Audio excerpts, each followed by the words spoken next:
अच्छा, एक ये सवाल, ये कॉमन सवाल है कि बच्चे पूछते हैं सर रट्टा लगा के याद करना चाहिए, कंसेप्ट से याद करना चाहिए। आसान सा जवाब बता दूं, कुछ चीजें होती ही रट्टा, उनको समझ के नहीं याद किया जा सकता। मसलन फिगर्स हैं, फार्मूलाज हैं, कई ऐसी चीजें हैं जो सिर्फ रट्टा है। मसलन पाकिस्तान कब बना था? 14 अगस्त 1947। इसका कंसेप्ट बताएं। नहीं, ये रट्टा है, आपको याद है। याद रखिएगा, रट्टे के साथ एक काम अच्छा कर लें। वो क्या है कि जो चीजों को आपने रट्टा हुआ है, जो है ही रट्टा, उन्हें रिवाइज जरूर करते रहे। याद रखिएगा, वो चीजें जो रट्टे पे डिपेंडेंट होती हैं, यानी अगर मेमोरी रट्टे पे डिपेंडेंट है, वो भूलने का डर है।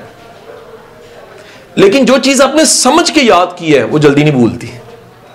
मेरी बात समझे कि नहीं समझे? मसलन आप व्हीकल चलाते हैं, साइकिल, मोटरसाइकिल, रट्टा लगाया हुआ आपने, स्किल है, आपने समझ लिया ऐसे क्लच है, ऐसे गियर, ऐसे किक मारनी है, ऐसे चलाना है, और ऑटो चलती रहती है। गियर पीछे भी आते हैं, गियर आगे भी जाते हैं, और कभी कोई ये नहीं कहता किताब खोल के देख कौन सा गियर था। नहीं होता ना, ठीक है कि नहीं? वो किताब में लिखा था ब्रेक लगानी है, लगाई नहीं है, नहीं, ऑटो हो जाता है। जो चीजें कंसेप्ट के साथ है ना, वो आपको याद नहीं करनी पड़ती, समझी होती हैं। लेकिन जो चीजें आपने रट्टा लगा के की हुई हैं, खुदारा उन्हें बार बार रिवाइज कीजिए, नहीं तो पेपरों में एन आधे पेपर करने के बाद पेपर खाली हो जाएगा, ब्लैंक। कहता है मुझे भूल गया, अचानक डिलीट हो गया। बड़े बच्चों के साथ होता है। वजह क्या है? वो पूरे कोर्स को रट्टे की बुनियाद पे चला रहे होते हैं।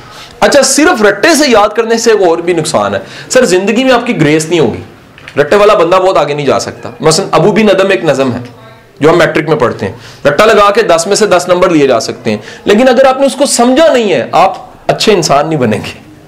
वो इसलिए डाली गई थी कोर्स में कि पढ़ने वाला जिंदगी में दूसरों के काम आए। अगर आप दूसरों के काम नहीं आएंगे तो कभी भी आप उस सबक से कोई चीज सीख नहीं सकेंगे। मेरी बात समझ गए जी?